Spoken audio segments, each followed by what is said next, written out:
clock when they get past the yellow and black marker. That is the official start. And boat 1 is underway officially. Here comes boat 2, Heat, Senior B mixed. Slightly higher stroke rate at the start, will settle in shortly. And they're officially underway. Here comes boat 3, which is Lone Star Dragons.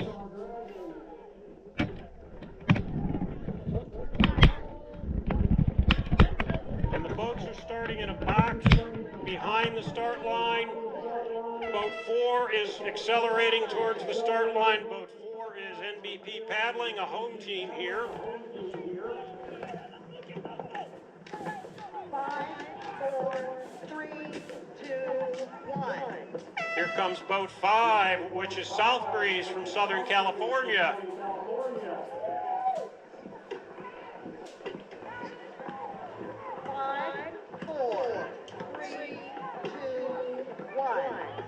Here comes boat 6, Windy City Dragons from Chicago. And so far we have clean water for all boats. And boat 7, South Breeze U24, is underway. With us here in the tower during this race, we have several members of the Warriors, which is a member of the Grandmasters Dragon Boat Club from the Villages. You may have heard me earlier get confused between the San Francisco Dragon Warriors and the Grandmasters Dragon Warriors team. Kerry was referring to the Warriors, San Francisco, and I was referring to the Grandmasters Club, so we got the teams confused. Welcome. We've got 3 members of their Senior D mixed team and a spokesperson for the Warriors with us. Folks, what would you care to say about your Senior D program? Well, thank you very much for that intro, and especially the start of this race. I hope it's going to be a great race. Our D division is really strong within the villages. Our Leatherneck Warriors team consistently places really well, and what we want to show is that people that are over 70 and frankly over 80 can really do a great job and can win, can compete, and can show how people can have real fun in this sport. So we brought some of our more mature individuals with us, and so maybe we can turn it over to Tennessee, who is also on, and she can talk a bit about her experience being on this team. We've got the boats going through the first turn. Everybody's making the first turn cleanly. No drama in the turn. That is a good thing. Tennessee, take it away. Well, I just wanted to speak up and say what a wonderful sport this is for the older people. And I think that I am one of those people, and I've been around for a pretty good while, and it is what has kept me young. I forget how old I am, and I think that I'm the same age as those Senior B teams are, and suddenly somebody reminds me and puts me on the D boat, and I just put out everything I've got, and we want this D division to enlarge and have more people participate in it, and you paddle more and age less. And Mary, just a quick, I know it's not appropriate to ask a lady how old she is, but maybe in this case you could help us understand that better. Well, I am 87, and I don't mind you asking, because I am very proud of what I'm doing at this age. I have done everything continuously all my life. Thank God for all of that. And I want more people to realize that this is a sport for you.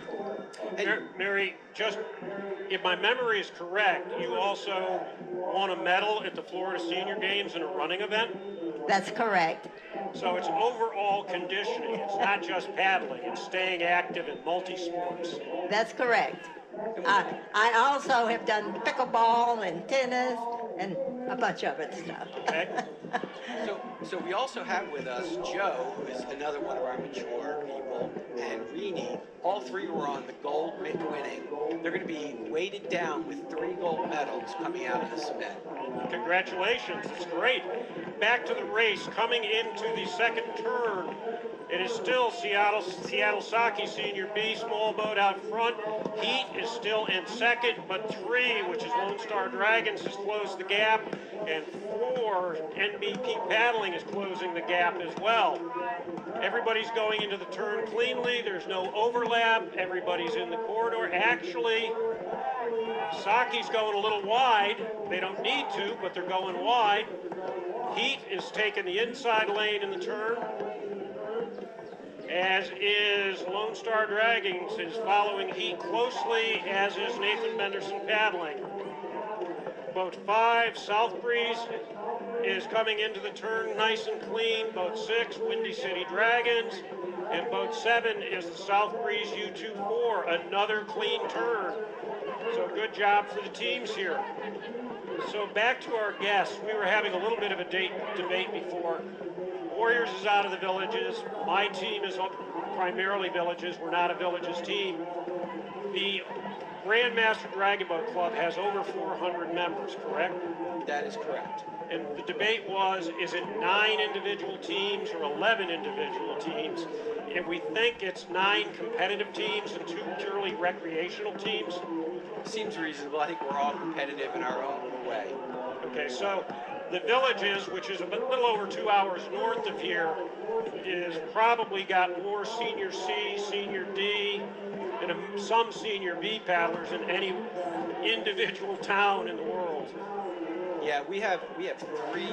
Okay, we're starting to get some overlap now. We're getting Lone Star Dragons overtaking Heat, and NBP Paddling is coming up inside Lone Star Dragons, so it's getting to be a very competitive race. This third turn could get interesting because Lone Star already has overlap on Heat. It looks like NBP Paddling is going to have overlap on Heat, so they will have right away through the turn. And it's going to be interesting. Then NBP Paddling is going to run out of real estate on Lone Star, but I think Lone Star may pick up enough distance on Seattle to get overlap. They've still got about 75 meters to determine who has right of way. So it's going to be an interesting third turn.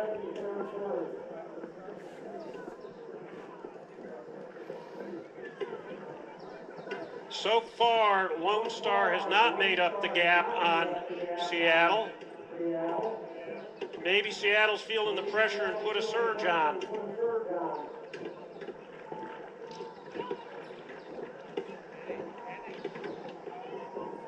I'm going to watch this turn and then go back to our guests.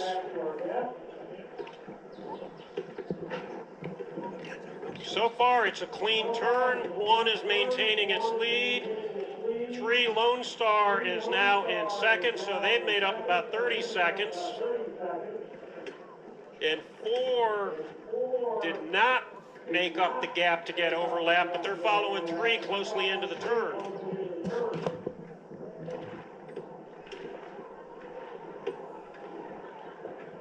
And then Heat is coming up in 4th.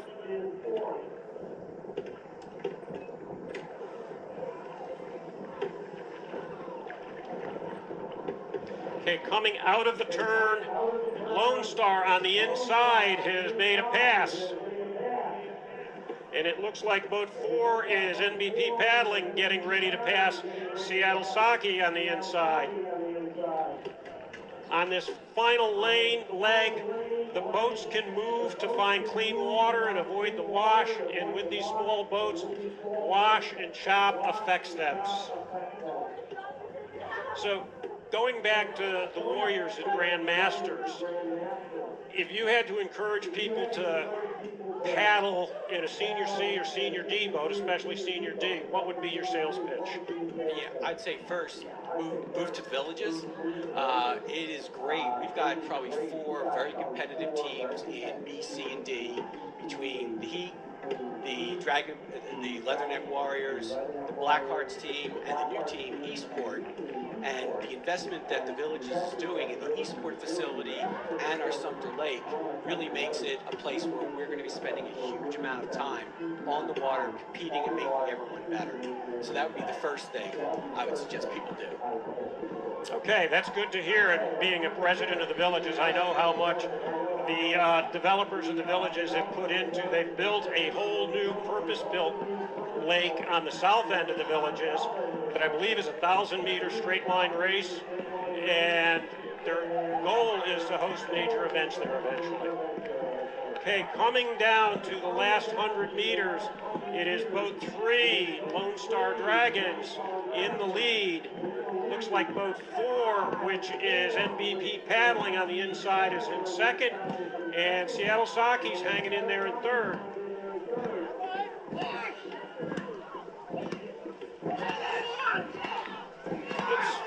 With about 20 meters to go, it is still Lone Star, followed by NBP Paddling, followed by Seattle Saki. At the unofficial finish, it's going to be Lone Star first, second NBP Paddling, third is going to be Seattle Saki. Because of the stagger on the heat, we've got to wait for results. And Heat needs to get it straight to finish in the lane. Looks like he broke for the... He wanted to go to the hasn't beach early. crossed the line yet. Oh, man. He needs to get it back across the line. Coming across the final race is 7, which is South Breeze U24. I think technically, Mark, he might be able to back it up over the line, actually. Yeah, I don't know that. Is that I've never had this question before. Well, it looks like they're turning around and they're going to make their very spirited finish over after they turn. I don't think they've taken on too much water, which is good. They're not I sinking didn't or see him anything. taken out of the water. He just No. went sideways. Yeah. It happens. As we said, these small boats, too, they turn on a dime. So Yeah, once... it starts turning, Yep. you're turning. Yep. All right, so they're going to finish over that line. They just have to take a couple strokes. They're going to finish, get an official time, and get the points straight. That's right. So now these boats do the jungle cruise around the island, back to marshaling. And there's a nice close-up of boat number 2. That is, in fact, Heat. And then, again, this is the Senior B mixed. Yes. So going back to the Senior D, the Villages, the hotbed of C and D racing in Florida, other teams around the country. We see Seattle Saki had a D team. We spoke to them earlier. I believe San Francisco Dragon Warriors has a D team. Are you familiar with other D teams? How is it growing? Yeah, there was a lady that was here before, Australian accent, who was talking about how important it was to invest there and get more. It's to show at more races and to have more invitations to places like Seattle. That would help. Yeah, the woman you were talking about with the Australian accent is from Seattle. Okay, here are the unofficial results. In first, Windy City Dragons, 9:46.15. 2, South Breeze, 9:55.81. And Not sure which one is. yeah, I'm not sure who's a senior B and who's a senior C, or U24. 2-4, It's yeah. not designated on my screen. The second, South Breeze, in a time of 10 minutes even, 0.58. 4 is NBP Paddling in a time of 10:02.8. 5, Lone Star Dragons, 10 minutes 11 seconds, 0.53. Seattle Saki Senior B, 10 minutes 47 seconds, 0.42. Heat Dragon Boat Club, 11 minutes 50.85. Those are unofficial results, and once we get past the protest period, the race results are made official. Yep, and we're going to get a nice little replay here, I think, in a This second. is a medal ceremony. Oh, here we go. There it is. There's the replay. Let's So see what there's- happens with Heat. And that's boat number 2. Yep, Heat in the red. Starting to lose it. I think what happened... He got caught in the wake. Caught in the wake of the boat in front of him, exactly. And then the steer person took the oar out of the water. And like Mark said, once that oar came out and the boat started turning, this thing turned super quick. Yep. That's okay. Well, we're glad that they're all okay, which is good, and that they have finished that race and they have an official time. And they stayed upright through the whole thing. They stayed up. In that wake. That's right. These small boats, they are tippy in these wakes. And this is a piece of the scene as they make the jungle cruise back around Regatta Island back to Marshall. Yep. All right. So I was just hoping to finish so I can go out and see our C team. Sure.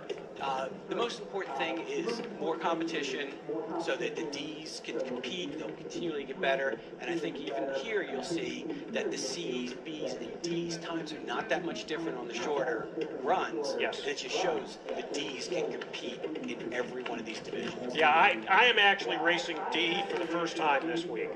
I've always raced C, even though I've been D eligible for several years. This is the first time the USDBF has offered D at the national championships. Canada offered it at their national championships 2 years ago, I believe it was. They were offered at the Can-Am championships in Montreal. So progress is being made growing the division. Yeah, that's great. For me, I'm brand new to the villages. I've only been paddling, so I'm 60, so I'm a youngin'. I've only been paddling for 6 months, and it is such a phenomenal sport. And being in a place like the villages or other places, Seattle, Washington, Bucks County, where I'm usually from, having that kind of a culture and environment is great to develop new people like myself who will eventually be a D, but also develop that spirit, that competition, so that we can have more and more races with people at these different ages. And I think the more people see it, the better off it's going to be for us. Yeah, I think people this week are seeing how competitive the D teams can be amongst their divisions. And even when my open boat was racing some younger teams, it was good competition. And you're probably familiar, one of our best paddlers, in fact, our stroke coach, Leslie Arnold, she is, I believe, our strongest, and she is a D class and on the more mature side.